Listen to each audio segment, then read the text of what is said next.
So I just finished watching NXT Great American Bash and Kendal Grey is your new NXT Women's Champion. I saw this coming. I think a lot of people saw this coming. Although I was vehemently against it, I really wanted Lola Vice to retain because there was still a lot I wanted to see from her title reign. Kendal Grey is your new NXT Women's Champion and there's nothing I can do about it. And you know what?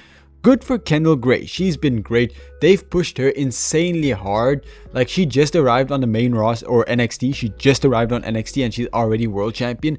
So they're clearly very high on her and I can see why. I'm very happy for her.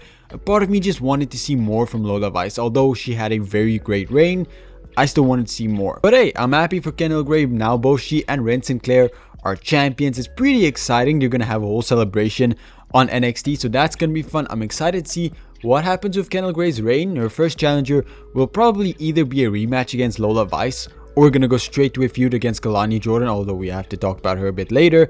I don't know what's going to happen for her, but I am excited. I expect an extremely long reign from her, just simply because of how hard she's been pushed. I see her having a tremendously long reign, probably having a similar reign to what Obafemi had with the NXT Championship. Although, to be fair, the NXT Women's Division is a lot stronger than the Men's Division, so I could also see her having a relatively shorter reign simply because of the strength of the division alone.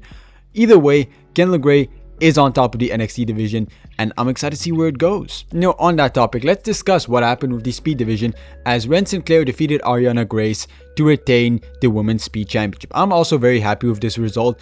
I was also kind of hoping Ariana Grace wins because I wanted to see her with that championship. I could just see Ariana Grace doing so much cool things with that championship. She's very good with comedy and I feel like the Speed Championship needs comedy characters to keep it relevant and keep it interesting. Or at least that's what my perspective of it has been, at least on the women's side. Or, you know, not really, but yeah, do you understand what I'm trying to say here? Regardless, Ren Sinclair is your champion and it makes sense that she retains this championship. She and Kendal Grey are going to have a celebration. They're both going to be champions. It's going to be fun. And I'm just happy she's back, right? I'm happy she's not being overlooked. Because when Kendal Grey was teaming up with Carly Bright was constantly being overlooked and I'm happy that's not happening here because Ren Sinclair is really standing out on her own alongside Kendal Grey, even though Kendal Grey is like the clear person being pushed in this team. Ren Sinclair isn't necessarily being pushed to the side to just be a side character. She is being successful on her own, which is amazing. But yeah, the rest of the show was also really good, although not a lot too interesting happened. Tony D'Angelo successfully retains his championship against Naraku, a result that really surprised me because I felt like with the whole eye injury and with Naraku putting fire in Tony D'Angelo's eyes, what the hell, I thought that was all going to lead as a very good excuse to have Tony D'Angelo lose the championship without looking weak.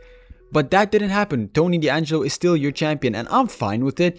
I feel like this whole thing with Naraku has been the most interesting Tony D'Angelo has been as champion and as ever since he returned with this new whole repackaged Tony D'Angelo look. But I did kind of want Naraku to win just because, like I said, I feel like the chaos that would come with it would be really interesting because what happens to the whole division now with Naraku being champion? Tony D'Angelo is great as champion, but he's kind of a blank canvas. You could put anything on him. It can be a heel, it can be a babyface, he can be a tweener. Naraku being champion, it makes the whole division weird and wild. Where Tony D'Angelo, it doesn't really do that. He's a very safe option for champion. Now, hopefully this isn't over. I don't see this being over. It makes sense that Naraku would keep going after that championship. But what does he have to do at this point to win that championship? Like, he has to really go all out. He already threw fire in Tony D'Angelo's face and still lost. What happens next? Regardless, I hope to see this badass version of Tony D'Angelo more because, again, since Naraku arrived, it's been the coolest Tony D'Angelo has been. But what happens next for Naraku if he doesn't go for that championship? Miles Bourne also successfully defeats Tavia Knights. Pretty good match, but I'm not going to talk about it a whole lot because although it wasn't the weakest match on the card, but it was the most bland. But it was fun. It was very fun. Miles Bourne retains. I don't see this being over. I foresee a full Tavion Heights heel turn coming down the line where he probably eventually claims that North American Championship. But for now, this was a fun match and I really liked it. I'm really enjoying the story between Miles Bourne and Tavion Heights. I love whenever we reference back to the NQCC because that was such a fun faction. Seeing where everybody is now It's great. It's great. It's surprising how many of those faction members ended up being super successful. But here I'm gonna complain. So let's get to the Women's North American Championship division. Zaria successfully defeats Tatum Paxley to retain her championship. I'm totally happy with this result. It's what I wanted to happen. It's what I foresee happening. And you know, let's move forward now, right? Zaria is champion. Cool. But Tatum Paxley should be called up to the main roster at this point. I already said that I was fine with this match, but I didn't really see the reason for it happening. But now apparently Tatum Paxley is going to stick around because after this match, she had a confrontation and a brawl backstage with Kalani Jordan. So are we gonna have a program of Kalani Jordan? Is this just gonna be a one-off match where Kalani Jordan defeats Tatum Paxley and then Tatum Paxley gets called up to the main roster? Is that it? Or is Tatum Paxley going to remain on NXT for a while longer? Because if that's the case, I don't want that to happen, man. I love Tatum Paxley, I really do, but it's time to send her up to the main roster, man. There's so many other women that could utilize this spot, and this is not a diss to Tatum Paxley. She's great, but her time on NXT has come to an end, and at this point, it feels like we're just dragging along, keeping her on NXT for the sake of keeping her on NXT. There's nothing left for her to do here. There's so much she can accomplish on the main roster instead, because heaven knows their women's division needs some boosts.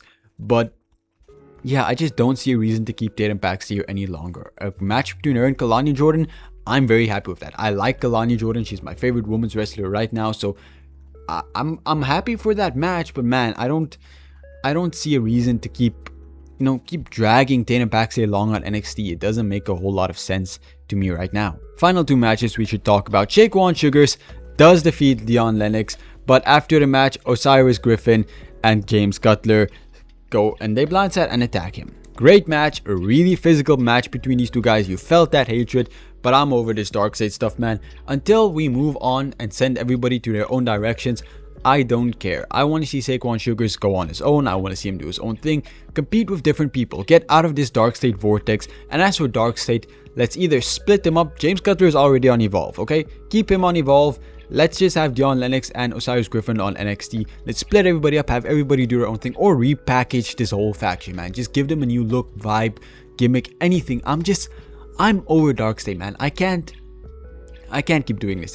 It's too much. I'm tired of dark state, man. Let's split everybody up. Trust me, one of those occasions where just ending the faction right now, you don't even have to explain it. Just make everybody go do their own thing, and everybody will be a million times better than if we keep doing this dark side stuff.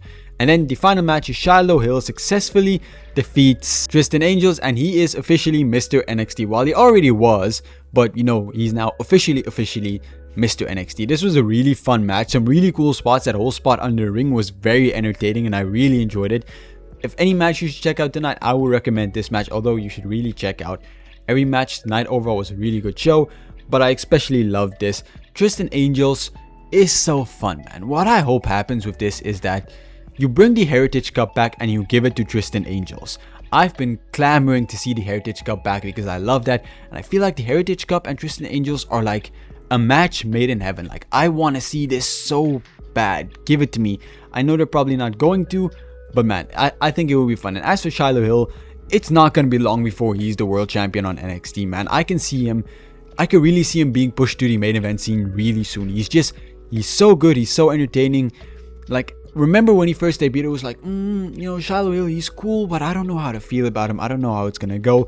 To now, we're like, yeah, this guy, he has it. I'm excited to see what happens. So yeah, so excited for both these men. I probably feel like out of everybody on the men's side of the division, these two have the brightest future in NXT by far. Anyways, that was the NXT Great American Bash, and I'm gonna give it a 10 out of 10. It wasn't the perfect show, but I sat down, I enjoyed it. It was really good. I didn't have any major complaints, at least regarding the match. Obviously, some fallout stuff like Dark State continuing, Tatum Paxley keeping, kind of sucked, but it didn't bring my enjoyment any less of the show, So I'm gonna give it a 10 out of 10. Really great pay-per-view, and you should check it out. Anyways, I cover NXT, Evolve, and AAA every single week, sometimes TNA. I'm very curious to see what's gonna happen with TNA after some stuff. Anyways, that's for a different video.